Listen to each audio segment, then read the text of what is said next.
Ouais, bonjour à tous, bienvenue dans le QG de Télé Grenoble, 40 minutes en tête-à-tête chaque semaine avec un élu du territoire.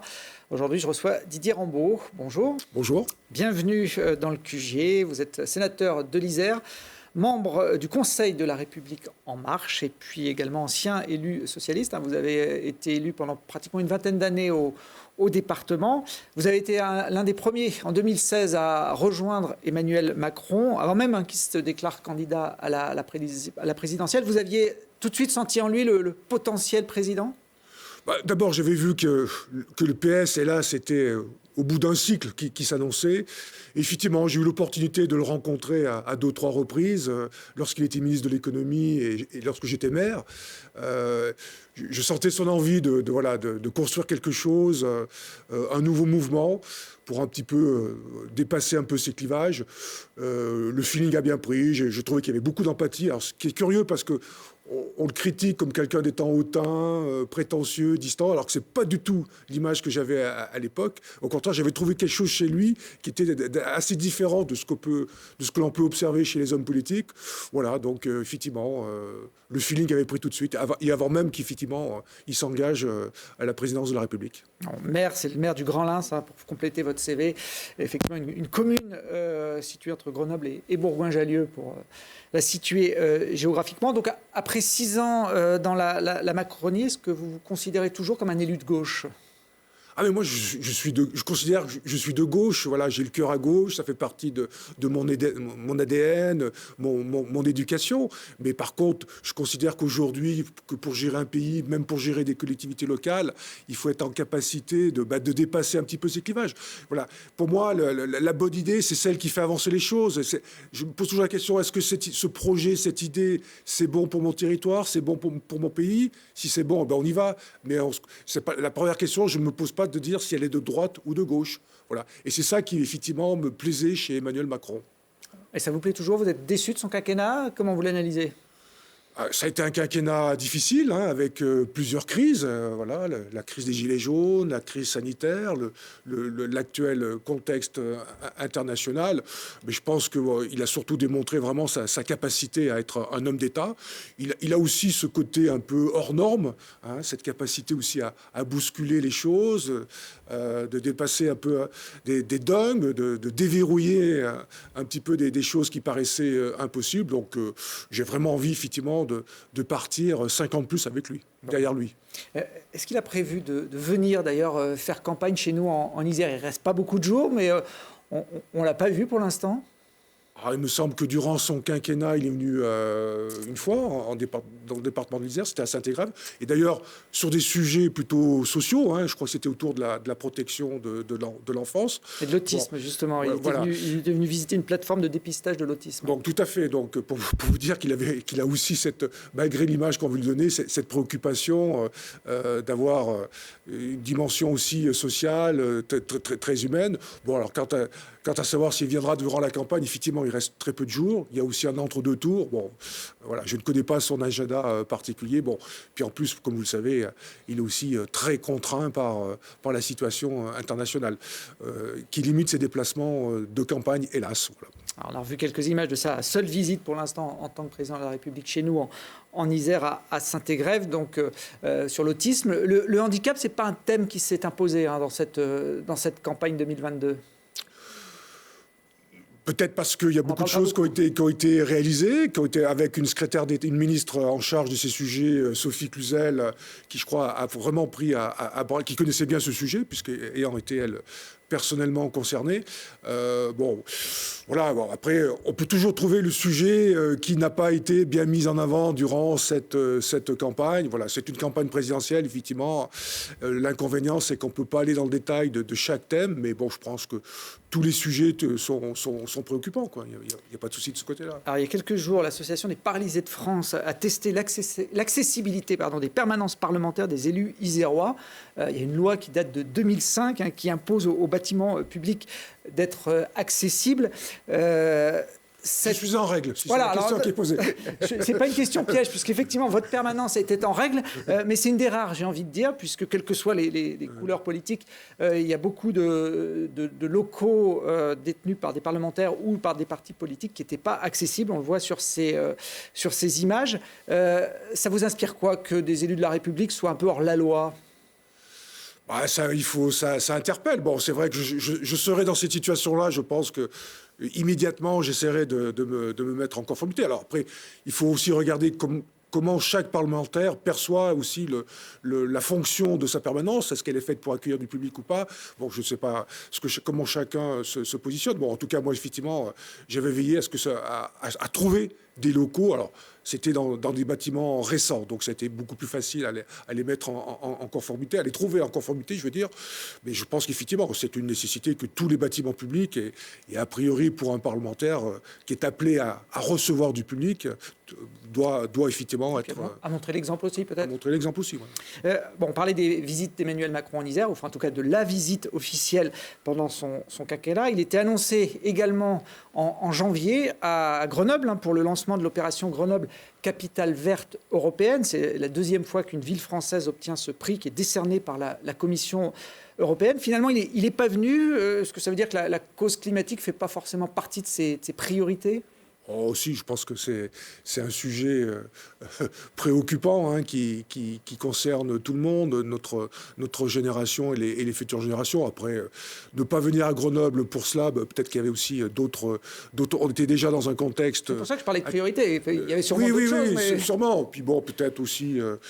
Peut-être que le maire de Grenoble n'a peut-être pas fait ce qu'il fallait pour qu'il puisse venir, je ne sais pas. Mais bon, en tout cas, on ne peut pas dire qu'aujourd'hui, la cause climatique ne soit pas une préoccupation pour Emmanuel Macron. Voilà. Alors, dès son élection, en 2017, il s'était d'ailleurs engagé solennellement à faire respecter l'accord de Paris, qui avait été signé en 2015, qui visait à limiter les émissions et le réchauffement de la planète. Il ne l'a pas respecté, les objectifs ont été revus à la baisse. C'était un peu du vent, sa déclaration de 2017, pour faire une petite métaphore climatique.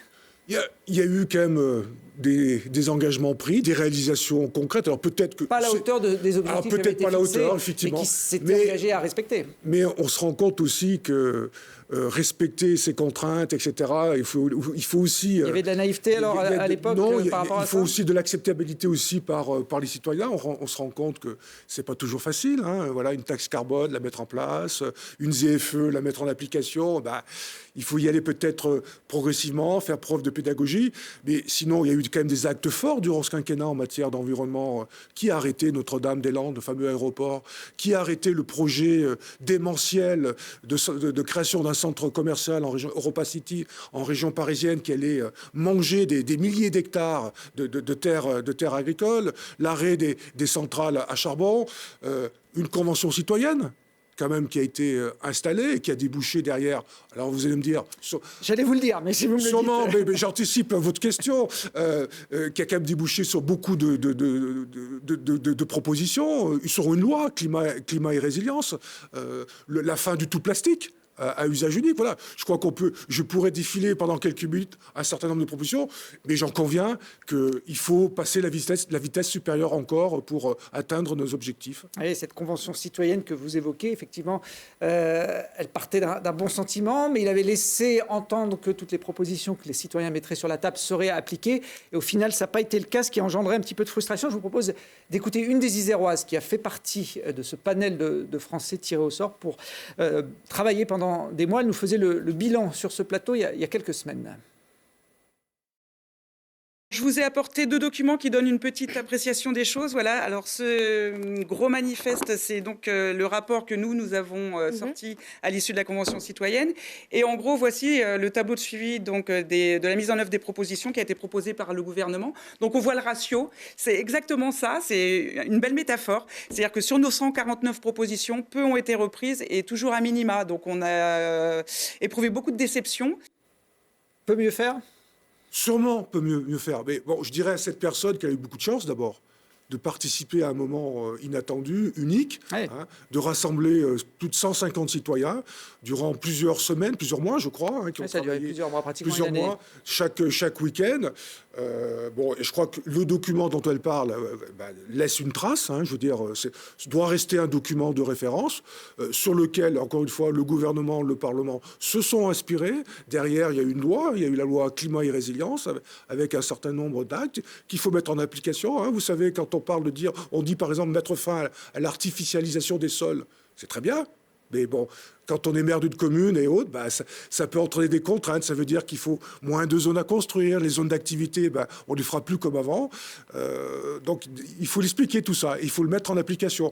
Donc, moi, je ne me laisse pas impressionner par l'image des deux documents. Parce que peut-être que dans le petit document et dans la loi climat-résilience, il y a aussi des actes forts qu'il faut mettre maintenant en application. Alors, en tout cas, c'est une initiative qui, effectivement, était un peu inédite, mais qui a fait école, notamment ici dans l'agglomération grenobloise, puisque la métropole vient de lancer il y a quelques jours sa convention citoyenne, un peu sur le même principe, avec des habitants de la métropole qui ont été tirés au sort, on les voit là sur ces images, et qui vont s'engager pendant plusieurs mois à porter des propositions que la métropole, pour le coup, s'est engagée à mettre en application. On verra s'il y a le même décalage qu'avec Emmanuel Macron. Je pense qu'ils découvriront les mêmes contraintes. Alors d'abord, je me réjouis qu'ils copient quelque part, mais ce qui est plutôt une bonne chose, cette initiative.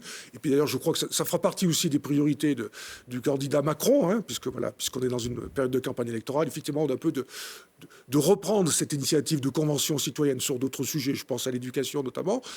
Moi, je pense que la métropole, sûrement à un moment donné, aura les mêmes contraintes. Je veux dire, je sais pas, je prends par exemple la gratuité des transports. Voilà, c'est sûrement une proposition qui sera peut-être avancée dans cette convention citoyenne. Est-ce qu'elle sera reprise dans le cadre réglementaire du SMAG ou de la métropole? On verra bien. Bon, je sens que même si vous ne siégez pas à la métropole, vous suivez quand même attentivement les dossiers qui peuvent être clivants au sein de l'Assemblée. Sénateur, je suis un élu départemental. Je suis sénateur de toute l'Isère. Donc forcément... Et puis vous êtes élu par les élus. Donc, les sujets de la métropole m'intéressent. Bon, on verra, ce sera pour l'automne 2022, le résultat de cette convention citoyenne locale. Puisqu'on parle d'environnement, avant vous, on avait Elisa Martin sur ce plateau, première adjointe au maire de Grenoble, mais qui venait en tant que porte-parole de Jean-Luc Mélenchon pour la France Insoumise. Et comme c'est le jeu dans cette émission, on lui a demandé de vous poser une question. Didier Rambaud, on l'écoute. Bonjour Monsieur Rambaud. Nous et moi, ce que je souhaiterais savoir, c'est comment il est possible de soutenir Macron, qui, d'une façon unilatérale, quelques mois avant l'élection présidentielle, alors que l'élection présidentielle et l'élection dans la Ve République des choix, de relancer et d'investir dans le nucléaire. Comment, démocratiquement, cette affaire est possible? Comment peut-on, encore une fois, quelques mois avant l'élection présidentielle, s'engager dans un chemin aussi fort, aussi dangereux, aussi, j'ose le dire, plutôt que de mettre cela en débat au travers de l'élection présidentielle? Donc c'est antidémocratique et dangereux. Alors, qu'est-ce que vous répondez à Elisa Martin? Ça n'aurait pas été plus simple, effectivement, de mettre ces propositions de construction de centrales nucléaires dans le programme de la campagne, et puis en fonction de l'élection, il l'appliquait? On peut toujours débattre sur un problème de fond. Il faut m'expliquer jusqu'à quand un président de la République, un gouvernement n'a plus le droit de décider, de faire, parce qu'il arrive bientôt une fin de mandat. C'est pas une décision anodine, celle-là, de construire des centrales nucléaires. D'abord, c'est une orientation, parce que la décision, maintenant, il va falloir l'appliquer. Il va y avoir des textes derrière qui vont être votés. Et puis, permettez-moi de vous dire qu'une centrale nucléaire, ça ne se construit pas en quelques semaines. Je crois c'est pour 2050. Voilà, ça y aura Par contre, on sait qu'aujourd'hui, on a une échéance qui est importante. C'est dans le cadre de l'énergie, de la sobriété énergétique. Il va falloir consommer moins, mais on sait que la part d'électricité dans l'énergie va augmenter. Le véhicule électrique qui va arriver. Donc c'est clair que ce n'est pas seulement l'éolien, le solaire, les énergies non renouvelables qui vont pouvoir compenser cela. Le nucléaire aujourd'hui, qui en plus est entre guillemets une énergie propre, alors même si la question des déchets nucléaires devient incontournable. Derrière, il y a l'enjeu de notre souveraineté énergétique. Heureusement qu'on a le nucléaire en France aujourd'hui dans le contexte international dans lequel on est, sinon on serait beaucoup moins à l'aise que nos voisins allemands. Voilà, donc je pense que, à mon avis, c'est du devoir d'un président de la République de ne pas attendre encore quelques mois pour lancer des orientations. Effectivement, c'est une orientation forte. Voilà, je veux dire, au moins pour ce débat électoral, pour cette élection présidentielle, les Français savent que le candidat Macron, s'il est réélu, va engager effectivement la poursuite d'un programme nucléaire. Est-ce qu'il y a, à votre connaissance, des projets de centrales qui pourraient se construire près de chez nous? Avec la vallée du Rhône, on en a déjà pas mal.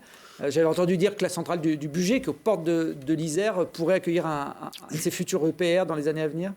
Alors, à l'heure qu'il est, je n'ai pas d'éléments précis à ce sujet-là, donc ce serait très aventureux de ma part de dire quelque chose là-dessus, quoi. Donc, je crois que, bon, maintenant, je veux dire, si effectivement Emmanuel Macron est le prochain président de la République, bon, voilà, le programme va être engagé, et derrière, ça veut dire beaucoup de concertation, un travail, effectivement, d'implantation de ces 6 EPR, puisqu'il a annoncé 6 nouveaux réacteurs. Au minimum. Au minimum, bon, voilà. Ça me paraît un petit peu prématuré de parler des emplacements possibles. Bon. Si je disais que le handicap n'était pas un sujet majeur de la campagne, par contre l'énergie l'est devenue, notamment avec ce conflit en Ukraine, cette guerre en Ukraine. C'est un sujet qui accapare l'espace médiatique depuis un mois. Alors si j'ai envie d'être un petit peu malicieux ou cynique, on peut dire que c'est finalement une situation géopolitique assez favorable à Emmanuel Macron dans le cadre de cette campagne. Il n'a pas trop à défendre son bilan, et puis les sujets nationaux passent un peu au second plan pour l'instant. Bon, d'abord, j'espère que vous n'allez pas jusqu'à dire qu'il l'a provoqué, cette situation. Non, loin de moi. Bon, il n'a quand même pas demandé. Je lui accorde qu'il serait je pense certainement... je pense que chacun s'en serait bien passé. Très franchement, le bilan, je pense qu'il n'a pas à rougir. Hein. Il l'assume au quotidien, continuellement. Et nous, les parlementaires de la majorité présidentielle, on le fait sur le terrain. Donc là-dessus, il n'y a pas de, ses adversaires, de complexe. Exemple, dans cette campagne lui reprochent notamment de ne pas vouloir débattre avec eux face à face. Il débat avec les Français. C'est plutôt d'abord l'essentiel, me semble-t-il. Hein. Débat avec vous, les journalistes. Il n'est pas venu me voir, mais bon, s'il vient, je l'accueille avec plaisir. Il a fait une conférence au sens général. Il a fait une conférence de presse récemment pour présenter son programme. Il est sur le terrain avec l'agenda qui lui permet de le faire. Bon, je vois la petite musique, la petite critique, effectivement, qui n'a pas voulu de débat avant le premier tour. Il n'y en a jamais eu. Je n'ai jamais vu un président sortant, effectivement, avant le premier tour, débattre avec l'ensemble des candidats. Très franchement, ça ne serait pas très équitable d'être face à 11 candidats dont la première chose serait de critiquer ce qu'il a fait. Il n'aurait même pas le temps qui lui serait imparti pour répondre à chacun et avant de présenter ses propres propositions. Voilà. Le vrai débat, il aura lieu entre les deux tours, où là, c'est la tradition française, effectivement, d'avoir un débat télévisé fort entre les deux candidats qui seront au second tour. Bon. On pourrait supposer qu'il y sera, mais effectivement, pour l'instant, les sondages le laissent largement favori de ce premier tour. Je fais un petit clin d'œil à Clé de 12, notre dessinateur grenoblois, qui croque les scènes de cette campagne présidentielle depuis plusieurs semaines. Il expose à Grenoble le café Baie des Fugues jusqu'à la fin du mois d'avril. Et puis, je vais emprunter quelques dessins comme ça pour agrémenter cette émission. Alors, pas de débat, en tout cas, entre les candidats et le président au premier tour. Il n'empêche que cette campagne est parfois assez violente. Il y a eu les Macron assassins du dernier meeting d'Éric Zemmour il y a quelques jours. Au-delà de la réaction du candidat de Zemmour qui dit ne pas avoir entendu ces cris, est-ce que ça traduit quand même aussi un malaise dans une partie de la société ? On le sait, hein. On sait qu'on a encore une société qui est quand même qui est très fracturée. Hein. Voilà, la crise des Gilets jaunes l'a révélé. C'est pas Macron qui l'a créée. Hein. Je veux dire, quelque part, on passe à la caisse, là, si je peux me permettre l'expression. C'est lui qui a été le réceptacle. Qui a été le réceptacle de ce qui n'a pas été fait depuis une trentaine d'années, hein, des sujets un petit peu latents, la disparition des services publics, la question des transports dans les zones rurales, etc. Bon, oui, on voit bien qu'il y a une partie de la société française qui est violente aussi. Hein. La multiplication des réseaux sociaux aussi amplifie un petit peu ce phénomène-là. Mais effectivement, attention à ne pas aller trop loin, quoi. Je veux dire, quand un candidat à la présidence de la République laisse son public, effectivement, critiquer le président de la République d'assassin, il y a un vrai problème, quand même, là. Et je pense qu'il y aurait besoin, effectivement, que l'ensemble de la classe politique, des médias, puissent réagir, quoi, et ne pas aller beaucoup plus loin que cela, quoi, parce que là, on franchit la ligne rouge, et ça peut devenir dangereux. Et ça peut créer, effectivement, chez certains citoyens, un peu de phénomènes de libération, de dire, finalement, tout est permis, quoi. Vous redoutez une nouvelle explosion sociale après ces élections présidentielles, à la rentrée, par exemple, comme on a pu l'avoir effectivement avec les gilets jaunes? Mais ça, c'est des questions qu'on se pose chaque année. Après les vacances, on va avoir une rentrée sociale difficile, etc. Il y aura des questions qui mériteront des réponses, c'est vrai. Hein. Je suis convaincu que l'inflation qui est là, qui va sûrement s'amplifier, la question du pouvoir d'achat, etc., vont devoir nécessiter des réponses, des projets de loi nouveaux. Et c'est pour cela, d'ailleurs, que dans le programme d'Emmanuel Macron, il y a des propositions en ce sens. Voilà, il faut affronter ces sujets-là, bon. Comme d'ailleurs Macron l'a fait durant ces 5 années, dans un contexte parfois difficile. La violence, elle est parfois dans la rue ou dans certains meetings, elle est surtout en ce moment en Ukraine. On l'a dit, est-ce que selon vous, il y a un vrai risque de troisième guerre mondiale? Ou alors les Occidentaux, quitte à abandonner entre guillemets l'Ukraine, mais ne franchiront pas le pas face à la Russie? C'est vrai que cette situation nous préoccupe, c'est à nos portes. Alors, c'est pas une guerre mondiale, hein, c'est une guerre entre deux pays. Mais on imagine que si Poutine allait trop loin et que les Occidentaux réagissaient, ça pourrait se transformer en un conflit plus important. Je suis pas devin en la matière, mais c'est important, effectivement, que le monde occidental... Emmanuel Macron n'ose pas non plus aller trop loin. Oui, mais il joue son rôle, il joue vraiment son rôle sous le plan diplomatique. On envoie des armes, mais on n'envoie pas de soldats en Ukraine. Parce qu'on n'est pas en guerre non plus, oui, contre la Russie. Hein, il faut bien le rappeler, mais on est là aussi pour aider les Ukrainiens, hein, d'abord dans leur résistance, par l'envoi de vivres, en permettant l'accueil, effectivement, d'Ukrainiens qui ne veulent plus rester actuellement dans leur pays et en les recevant dignement chez nous. On a envoyé des soldats, mais aux frontières des pays. Voilà. Mais je crois qu'il faut aussi montrer à la Russie que, attention, quoi, on ne pourra pas se permettre de laisser faire n'importe quoi. Il faut qu'on soit solide. Il ne faut pas non plus entrer dans un engrenage de mots plus ou moins violents, comme peut-être l'a fait le président Biden. Voilà. Je crois que Macron fait encore confiance à la diplomatie. Hein. On sait qu'il a des contacts réguliers avec Poutine. Bon, voilà, je crois encore en la force de la diplomatie et puis surtout aider les Ukrainiens à vivre ce moment particulier et très difficile. Et là, on voit quelques images des chasseurs alpins qui sont partis il y a quelques jours de Vars pour, non pas l'Ukraine, mais pour les zones limitrophes du conflit, au cas où. Et puis il y a toutes les mesures, effectivement, économiques, hein, pour, quelque part, je dirais, faire payer le prix de la guerre à la Russie, quoi. Étrangler, voilà. On voit bien que la solution, elle est peut-être là aussi. Hein. On n'est pas sûr non plus que ça fonctionne, ces mesures, hein, mais bon. Elles sont prises. Elles sont prises, et c'est à vérifier, effectivement, au quotidien qu'elles soient appliquées. Vous l'évoquiez, une des conséquences, c'est l'arrivée massive en Europe de réfugiés ukrainiens. En France, l'État estimait qu'il pourrait y en avoir à peu près 100 000 à accueillir dans les prochaines semaines. Des premières familles sont arrivées chez nous, en Isère, hein, depuis quelques jours. Là, on voit des images d'une famille qui a trouvé refuge à Saint-Martin-de-la-Cluse, un petit village au sud du département, dans le Trièves. Une mère et ses enfants qui ont été accueillis dans ce village. Alors les collectivités et l'État déploient de nombreuses mesures pour permettre cet accueil. Alors d'abord, c'est peut-être pas le bon terme, si je peux me permettre, réfugiés, parce que ce ne sont pas des demandeurs d'asile, ce ne sont pas des réfugiés politiques. Je crois que le terme qui est utilisé aujourd'hui, ce sont les déplacés ukrainiens. Hein, voilà, parce que je crois qu'il ne faut pas mélanger effectivement ce type d'accueil. Bon, on peut se réjouir de voir la bonne réaction du peuple français, d'une manière générale, et des collectivités locales, hein, en termes de solidarité. Bon, j'ai bien vu aussi dans mon environnement, autour de ma commune, autour de chez moi, qui avait une volonté, effectivement, de répondre à cette attente. Est-ce qu'on n'a pas un sens de l'accueil à géométrie variable de ces migrants, réfugiés ou déplacés, appelons-le comme vous voulez, mais suivant leur provenance, voire leur couleur de peau? Je prends pour exemple ce qui s'est passé ce mercredi à l'école des Buttes à Grenoble, où des parents d'élèves ont été obligés d'occuper l'école, notamment pendant la nuit, pour permettre à une famille d'origine congolaise de pouvoir dormir au chaud avec ses enfants, puisqu'elle n'avait plus de solution d'hébergement proposée par l'État. C'est normalement une mission de l'État, ce type d'hébergement. Amnesty International a d'ailleurs épinglé la France cette semaine, hein, dans son rapport. Je ne sais pas si vous l'avez vu, sorti mardi en disant qu'elle était très loin de l'exemplarité qu'on pourrait attendre d'elle en matière de respect des libertés publiques et des droits humains. Ce que l'on a vu depuis des semaines, écrit l'organisation, tranche singulièrement avec la manière dont les pouvoirs publics ont géré, par exemple, l'accueil des Afghans l'année dernière. C'est vrai que ça, on ne peut pas non plus le nier, que les Ukrainiens sont beaucoup mieux accueillis que d'autres populations qui sont déplacées aussi à cause de conflits.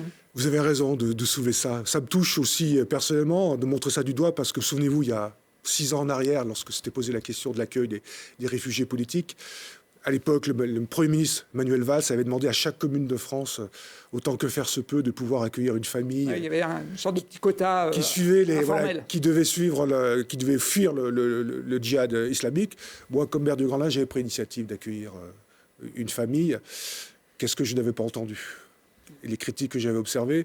Et effectivement, aujourd'hui, j'ai pu constater qu'il n'y a pas eu de réaction, et tant mieux d'ailleurs, vis-à-vis de l'accueil des Ukrainiens. Donc, effectivement, il ne faudrait pas qu'on ait une forme d'accueil à deux vitesses. À la carte, en fonction de la couleur, on va le dire. Tout à fait, clairement. Ouais. Vous avez raison de le soulever. Dans son programme, Emmanuel Macron a décidé, lui, de durcir les mesures concernant le droit d'asile, de renforcer aussi les capacités d'expulser les étrangers de France quand ils sont dans des situations irrégulières. Ça ne va pas forcément dans le sens de ce qu'on voit en ce moment? Non, mais il faut aussi quand même qu'on puisse contrôler cette forme d'immigration et d'accueil, parce que voilà, il y a beaucoup derrière de sujets qui peuvent apparaître. La question du terrorisme, on peut pas. C'était une phrase de Michel Rocard, je crois, à l'époque, qui disait on ne peut pas accueillir toute la misère du monde, mais on a oublié la deuxième partie de la phrase, mais on doit y prendre sa part. Voilà. Je crois, et c'est tout l'équilibre qu'il faut trouver, effectivement. Bon, la France, voilà, a sa tradition, a ses valeurs d'accueil, la patrie des droits de l'homme, donc effectivement, on doit jouer notre rôle, mais on ne peut pas non plus être une porte ouverte voilà, à tout instant, quoi. Je veux dire, il faut être en capacité, effectivement, de pouvoir être beaucoup plus vigilant et mieux contrôler cela. Sinon, effectivement, c'est une vraie... voilà, j'aime pas utiliser ce terme de passoire parce que c'est utilisé par d'autres extrêmes, mais c'est toute la question de l'équilibre à trouver. Il faut jouer notre rôle, ça c'est clair. Voilà, moi j'y tiens beaucoup au niveau de mes valeurs, mais il faut aussi être en capacité de contrôler. Alors, parmi les autres mesures dévoilées la semaine dernière par Emmanuel Macron, il y a une mesure qui concerne le RSA qui a fait pas mal parler, avec un conditionnement du versement de ces allocations en échange de 15 à 20 heures de travail ou de formation. Comment vous analysez-vous cette proposition qui est expérimentée depuis plusieurs années ici en Isère par une équipe de droite, l'équipe de Jean-Pierre Barbier, qui avait mis ce système en place et qui perdure encore aujourd'hui? Et que j'avais voté d'ailleurs comme homme de gauche, parce qu'effectivement, je crois que c'est important de conditionner le RSA à une activité effective. Alors que ça peut être de la formation, de l'apprentissage. Ça, c'est politiquement correct, mais il y a aussi du travail dans ce que proposait Emmanuel Macron. Il y a aussi du travail, effectivement. Je crois que ça ne peut pas être un destin de vie, vivre au RSA. Moi, ce qui me choque, c'est que la moitié des personnes bénéficiaires du RSA, en moyenne, restent 7 ans. C'est pas normal. Ça veut dire qu'à quelque part, il y a une part d'échec. Ça veut dire qu'au niveau de l'accompagnement, de l'insertion, le travail n'est pas fait entièrement. Donc, il faut sortir ces personnes qui sont en situation de RSA. À un moment donné de la vie, ça peut arriver, il y a des accidents, mais on ne peut pas y rester éternellement. Donc je crois qu'il faut y contribuer, effectivement, de manière beaucoup plus active, à sortir ces personnes de ce système. Vous ne voyez pas une façon d'avoir de la manœuvre bon marché, comme l'ont dénoncé certains autres candidats à la présidentielle?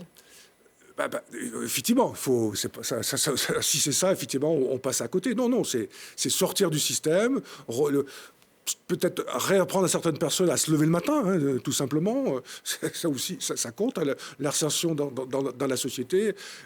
Voilà, vous avez un grand nombre d'emplois aujourd'hui dans notre société qui sont non couverts. Je veux dire, dans le département de l'Isère, vous allez sur toutes les zones d'activité, c'est quelque chose d'assez nouveau qu'on voit.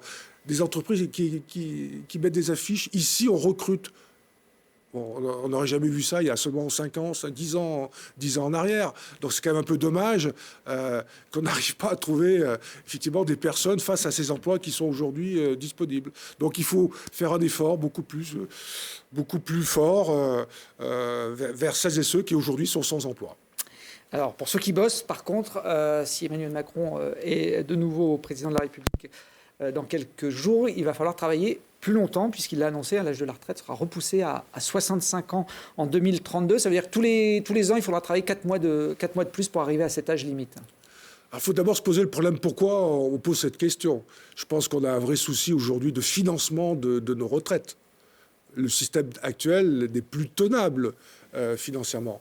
Sinon, on va arriver à un moment donné, on ne pourra plus les payer, ces retraites. Et les générations futures n'auront même pas la possibilité de partir à la retraite. Et à partir de là, il y a quoi ? Il y a 3 solutions. Soit on baisse les pensions, ça paraît inacceptable. Et je me permets de vous dire que dans le programme d'Emmanuel Macron, il y a l'objectif que chaque Français ait un minimum de pension de retraite à 1 100 €, ce qui n'est pas le cas pour tout le monde aujourd'hui. La deuxième solution, c'est d'augmenter les cotisations retraite. Les entreprises ne pourront pas suivre, et puis elles ne seront plus compétitives vis-à-vis des autres pays étrangers. Et la troisième solution, effectivement, c'est d'allonger la durée, l'âge légal de départ à la retraite. Ça doit se faire sous forme progressive. Je pense qu'il y a un certain nombre de conditions qui devront être posées s'il est réélu, il y aura à nouveau une conférence sociale. Il faudra tenir compte aussi des carrières hachées. Il faudra tenir compte aussi de la pénibilité d'un certain nombre de travaux effectués par des salariés durant toute leur carrière pour qu'effectivement cette future réforme soit la plus juste possible, acceptable socialement aussi. Mais effectivement, je crois que... Il n'y a pas d'autre solution pour vous ? Je la cherche. J'en ai pas trouvé d'autres. Vous pouvez demander à Anne Hidalgo ou Jean-Luc Mélenchon qui, eux, proposent une retraite à 60 ans pour Mélenchon. Oui, mais ils n'ont pas posé la question du financement. Nos comptes publics aujourd'hui sont dans des déficits. Voilà, on peut encore peut-être se permettre. Pendant combien de temps encore ? Moi, je ne le pense pas. Donc, effectivement, à part baisser les pensions ou augmenter les cotisations retraite, l'autre solution, effectivement, c'est d'augmenter l'âge légal de départ à la retraite. Alors, il n'y a pas que sur l'âge de la retraite qu'il est critiqué à gauche, Emmanuel Macron. Le président a été, on va dire, moins enclin à prendre, selon vos opposants, des mesures contre les plus riches, alors qu'il a pris certaines mesures contre les plus précaires, notamment au début de son mandat. Il avait supprimé l'impôt sur la fortune dès son arrivée au pouvoir. L'objectif de cette décision, c'était de faire ruisseler cet argent ainsi économisé par les plus riches sur l'économie. Selon un rapport de France Stratégie publié en octobre dernier, la suppression de l'ISF n'a pas entraîné les effets positifs escomptés. Et au contraire, il y a certains effets tangibles qui ont été pointés par ce rapport qui note un retour des dividendes versés par les entreprises à plus de 9 milliards d'euros. Pourtant, le candidat Macron, dans son programme 2022, ne veut pas remettre en cause cette suppression de l'ISF. Vous, en tant qu'homme de gauche, est-ce que vous êtes à l'aise avec cette mesure ? D'abord, l'ISF, la suppression de l'ISF, c'était dans son programme de 2017. Oui, il l'avait annoncé. Donc, il l'avait annoncé, donc c'était pas une surprise pour tout le monde. Avec l'idée que derrière, il y ait des effets positifs qui n'ont pas été notés. Je ne partage pas tout à fait, parce que je pense que vous n'avez pas tout dit. Vous avez fait un résumé de l'étude de France. Le rapport de France Stratégie est assez long. Moi, ce que je constate, c'est qu'il y a beaucoup d'investisseurs qui sont revenus en France. Parce que l'objectif de la suppression de l'ISF, c'était d'éviter de créer des exilés fiscaux. Des Français qui, effectivement, partent à l'étranger, parce estimant qu'il y avait une fiscalité beaucoup trop lourde. C'est vrai que, sur le plan social, j'estime de faire contribuer davantage ceux qui gagnent le plus me paraît être de bonne mesure. Mais je comprenais la logique derrière. Et ça a été confirmé d'ailleurs. La France est le pays occidental qui a eu le plus d'investissements venus sur notre territoire. Mais ça n'a pas ruisselé non plus sur l'économie française et sur les plus... J'observe aujourd'hui qu'on a quand même un taux de croissance qu'on n'avait jamais eu depuis 30 ans, un taux de chômage jamais aussi bas depuis plus de 15 ans par rapport aux autres pays européens. Donc, quelque part, on a bien pris la reprise suite à la crise sanitaire.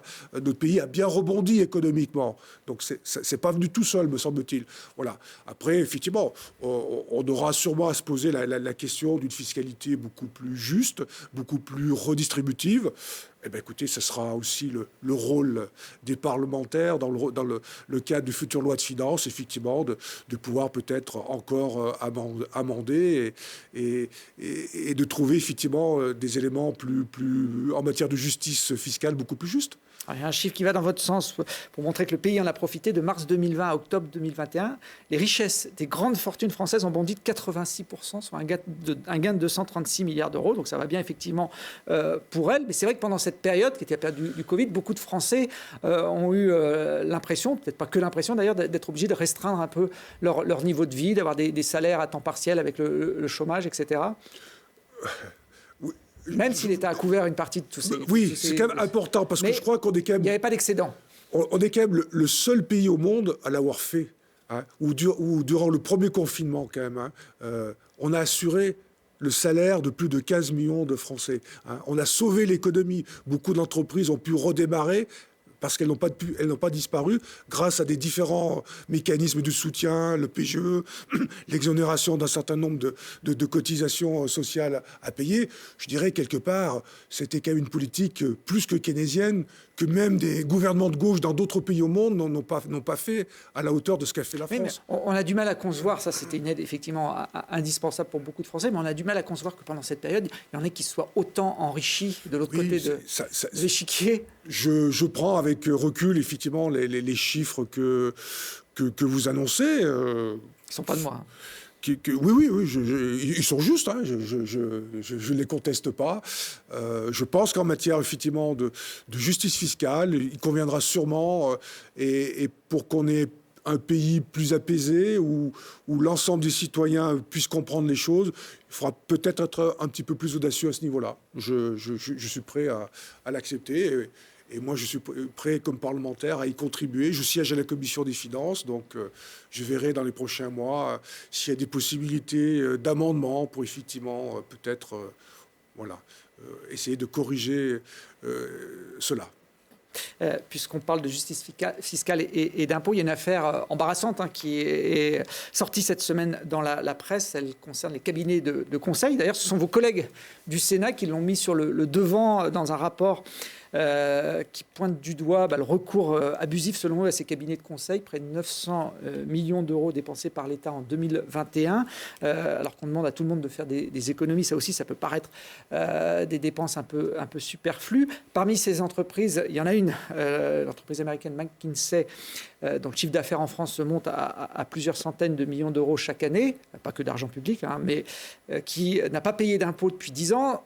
On ne comprend pas quand on est un simple citoyen ou quand on oublie un versement, on est rappelé à l'ordre rapidement, qu'une entreprise comme celle-là, qui passe des contrats avec l'État, soit passée à travers les radars.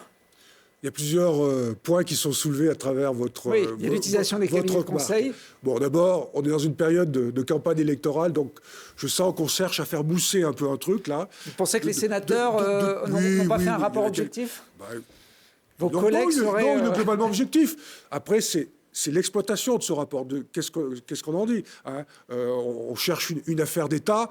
Vous allez voir que ça va vite faire pchit. Parce que d'abord, le recours à des cabinets conseils, il n'est pas d'aujourd'hui. Tous les gouvernements l'ont fait. Et parce qu'ils ont besoin de le faire. Parce qu'ils ont besoin d'avoir... Là, c'est plutôt le volume qui a été doublé, voire triplé par rapport à certaines périodes. Oui, mais si on regarde de près, c'est pourquoi. Le volume, on sort d'une crise sanitaire, me semble-t-il. Il a fallu faire une campagne de vaccination, mettre en place des prestations informatiques. Hein, vous souvenez-vous, le Tous Covid, etc. Il fallait le créer, tout cela. Donc, et McKinsey, dont vous avez parlé, je crois savoir, si vous lisez bien le rapport, ça représente 2% des dépenses totales données au cabinet conseil. Tout à fait, mais, donc on va relativiser. Mais ça reste quand même... Après, qu'il n'ait pas payé d'impôts. Alors ça symbolique d'avoir traité avec une entreprise qui fait de l'évasion fiscale, appelons-la comme ça. Quand on gagne... Quand on a un chiffre d'affaires... J'ai envie de dire pour l'instant de l'optimisation fiscale. Oui, ce que tout Français peut faire, hein, utilise des dispositifs existants pour pouvoir le faire. Oui, mais quand une entreprise qui fait des centaines de millions d'euros de chiffre d'affaires sur un territoire... Dans du conseil, on sait qu'il n'y a pas des coûts énormes, arrive à ne pas payer d'impôts, on n'est plus vraiment dans l'esprit de l'optimisation fiscale. C'est un autre sujet, c'est un sujet fiscal. Voilà, vous m'avez amené d'abord sur les cabinets conseils. Moi, c'était pour vous dire que c'est justifié le recours au cabinet conseil. Une petite parenthèse, toutes les collectivités locales le font. Hein. Aujourd'hui, vous allez voir une commune dans l'Isère, le département de l'Isère, la région Rhône-Alpes, les intercommunalités. Mais vous faites sans arrêt, vous avez sans arrêt recours à des cabinets. Quand vous faites un plan local d'urbanisme, vous ne le faites pas tout seul. Vous n'avez pas l'ingénierie suffisante en interne pour le faire. Vous faites appel à un cabinet conseil. Lorsque vous faites un projet de territoire, vous faites appel à un cabinet conseil. Lorsque vous faites une étude financière de vos possibilités d'investissement, vous faites appel à un cabinet conseil. Donc je ne vois pas pourquoi on reprocherait à l'État de faire la même chose. Après, il y a l'autre sujet, effectivement, qui est celui de cette entreprise McKinsey qui ne paie pas d'impôts. Je pense qu'il y a une enquête qui va être diligentée. Bercy va être, à mon avis, est déjà sur l'affaire pour voir effectivement s'ils sont allés au-delà de l'optimisation fiscale qui, je rappelle, est légale. Mais effectivement, il faut vérifier effectivement s'ils ne sont pas allés au-delà. On a du mal à imaginer qu'un ancien ministre de l'économie comme Emmanuel Macron, pendant autant d'années, n'ait pas à un moment cherché à savoir si cette entreprise avec laquelle il passait des accords pouvait être un peu borderline par rapport à ces systèmes. Je crois comprendre qu'il y a, me semble-t-il, une enquête qui est en cours au niveau de Bercy. Maintenant, parce que le rapport est sorti. Mais pendant 10 ans, personne ne s'est soucié de ce problème. Bon, on verra. L'enquête sortira certainement après la campagne, mais on aura des infos là-dessus. Je crois savoir quand même que tout cela a quand même été fait dans le strict respect de la commande publique. C'est ça aussi qui est important. Je veux dire, donc si cette entreprise a répondu à un marché, c'est qu'elle répondait aux critères. Donc en amont, et quand même, voilà, on vérifie si effectivement l'entreprise est en règle. Hein. Ça, c'est un devoir. C'est valable pour toutes les collectivités locales et c'est aussi valable pour l'État. Bon, voilà, c'est une réponse que je peux apporter. Bon, Emmanuel Macron reculait un tout petit peu là, dans les sondages ces derniers jours. Vous pensez que c'est un effet de ces différents points? Comme vous savez, les sondages avec notamment oui, Marine Le Pen, je l'ai lu comme deuxième. vous, les sondages, ce sont des photographies à l'instant T. On n'est plus très loin du jour J quand même. On n'est plus trop loin du jour J. Bon, écoutez, voilà. Vous restez confiant. Moi, je reste très confiant. Il y a 8 jours de campagne. On voit qu'Emmanuel Macron maintenant monte en puissance. Voilà, malgré encore une fois l'agenda qui est contraint chez lui parce qu'il a ses obligations de président de la République, de leadership au niveau européen. Le monde occidental lui fait confiance aujourd'hui dans la négociation avec les Russes pour parler à Poutine. Effectivement, ça reste peu de temps pour la campagne, mais bon, il y a un grand meeting ce 2 avril à Paris. Il va y avoir quelques rencontres encore sur le terrain pour effectivement, je dirais, maintenir en pression et rappeler aux Français effectivement d'aller voter dimanche en 8. Bon, ils devront ensuite encore aller voter, non pas au mois d'avril, mais au mois de juin, avec l'élection législative. C'est un peu le 3e tour. On parle d'ailleurs, en cas d'élection d'Emmanuel Macron, d'une dissolution rapide de l'Assemblée nationale pour rapprocher les dates de ces législatives qui sont prévues pour l'instant à partir de la mi-juin. C'est une possibilité, selon vous? Je n'ai pas d'informations particulières. J'entends comme vous un peu cette rumeur. Voilà, ça.